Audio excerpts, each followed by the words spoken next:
ዘንቀርበናል ኤልያስ ሚካኤል ይባላል ከመቀሌ ነው የመጣው እንግዲህ የህወሓት እዛ በሚዘውራቸው የህወሓት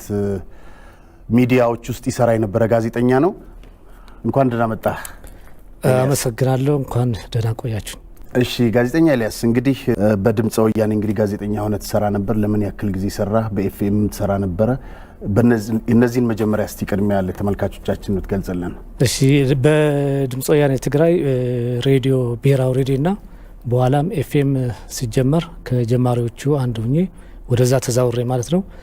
ለአመታት ሰርቻለሁ የህወሓት ፓርቲ አባል ያልሆነ ሰው በጋዜጠኝነት ይመደባል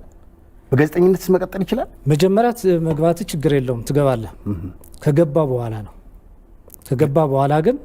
ጫናዎች ይኖራሉ ለማሳያ አንድ ሁለት ሰው ሊተውት ይችላሉ ነፃ ሆኖ ማለት ነው ነፃ ተብሎ አጠቃላይ ግን ሁሉም ሰው ወደዛ እንዲገባ ይፈልጋል በተለየ ሁኔታ ደግሞ የፓርቲ አባል ካልሆንክ የዲፓርትመንት ኃላፊ የክፍል ኃላፊ ምናምን መሆን አይቻልም በቴሌቪዥኑም በሬዲዮኑም ሲሰሩ የነበራችሁ ጋዜጠኞች ትግራይ ትስዕር ከሊ ጠላት ነው ተነስ በማለት ወጣቱን ስታነሳሱ ነበር ከዛ በኋላ የደረሰውን ጥፋት አይታችሁታል ምን ይሰማሃል በግል ሌሎች ጋዜጠኞች ምን ይሰማቸዋል ያን ሁሉ ውድመት ያ ሁሉ ወጣት ከሞተ በኋላ በነገራችን ላይ ሁሉም ሲናገረው የነበረ ስቱዲዮ ውስጥና ከስቱዲዮ ውጭ ለየብቻ ነው ስቱዲዮ ውስጥ ነው ያው የተባለውን የታዘዘውን ይናገራል ከስቱዲዮ ውጭ ሲሆን ግን ያው እሱ ጋር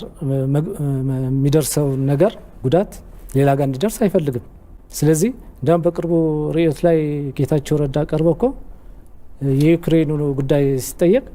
ዜሌንስኪ ተሳስተዋል በአሁኑ ሰዓት እንዴት ወደ ጦርነት ይገባል ያለ አቅሙ ጦርነት ውስጥ ገባለ እነሱ ግን መጣ ደግሞ ይሄ ነው የእናንተ የጋዜጠኞች ድርሻ በጣም ጉልህ ነበር ህዝቡን በመቀስቀስ ለጦርነት በማነሳሳት በጋዜጠኞቹ ዘንድ ያ ሁሉ በመቶ ሺህ የሚቆጠር ወጣት ካለቀ በኋላ ምን አይነት ስሜት ተሰማችሁ እንግዲህ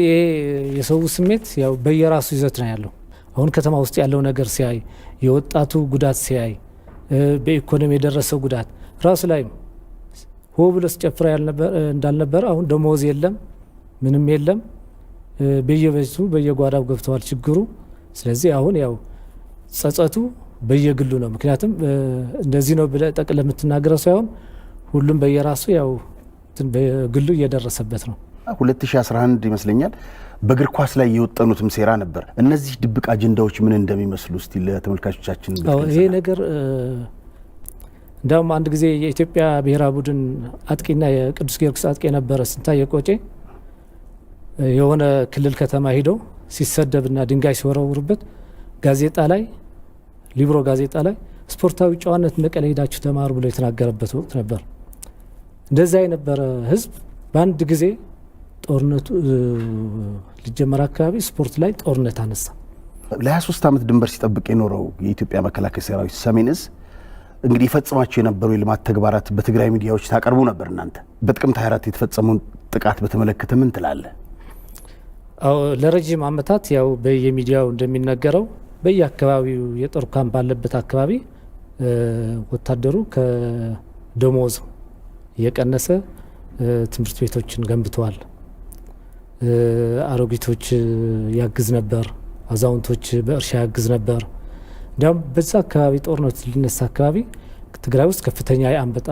መንጋ ተከስቶ ነበር እና እዛ ላይ መከላከያው ከህዝቡ ጋር እኩል በአንበጣ መከላከያ ስራ ላይ ተሰማርቶ ሲሰራ ነበር ጥቅምት 24 የተፈጸመው ነገር በጣም ለመግለጽ የሚከብድ አሳፋሪም ዘግናኝም ነው ምክንያቱም የገዛ ወንድምን ተኝቶ ተነስተ ስትገድለው ይሄ በጣም እንትን ነው ያሳዝናል እሺ ምንድነው ያየው የተሰማው ያያቸው ድርጊቶች ምንድናቸው በነገራችን ላይ ማታ አካባቢ እኔ እንዳውም ተኩስም አልሰማሁትም ማለት ጠዋት ስነሳ ስልክም ተዘግተዋል ምንም ነገር የለም ስከፍተው ግን ብዙ ስልክ እንደተደወለልኝ የፌስቡክ እንትን ደግሞ ጌታቸው ረዳ የጻፈውና ሼር የተደረገልኝ ነበር አህዋት ወንድም ያው ስራ ይሰራ ነው ተረጋጉ ነው የሚለው መልእክቱ ጠዋት ወጥተን ስናይ መከላከያ እስቲ ድገምልኝ ጌታቸው ረዳ ወንድሞች አሃት ወንድሞች እህቶች ያው ስራ እየተሰራ ስለሆነ ተረጋጉ። እሺ ጥቃት እየፈጸሙ ማለት ነው። ተኩስ ነው የሰማው ሰው። ምክንያቱም ቤቱ ሁሉም ገብተዋል። በዛ ወቅት አብዛኛው ወደ ቤቱ ገብተዋል። ስለዚህ ጠዋት ስነሳ መከላከያ ላይ ጥቃት ተፈጸመ። ሆስፒታል አካባቢ የነበሩ ሰዎች ጠዋት ማአት ሬሳ ማአት ቁስለኛ መጣ እና ተደናገጡ።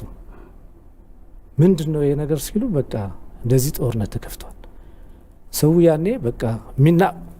አፉ አውጥቶ ጮህ የሚናገርም አልነበረም። የነሱ ደጋፊዎች ጥቂቶች በቃ እንደ አሸናፊነት አይነት የሚናገሩ ነበሩ። በአጠቃላይ በሰው ግን የሀዘን ድባብ ነበር። ማታ ተኝተው እንዲያውም ራቁታቸው ተኝተው ነው የተገደሉት። ጥቃቱ የተፈጸመው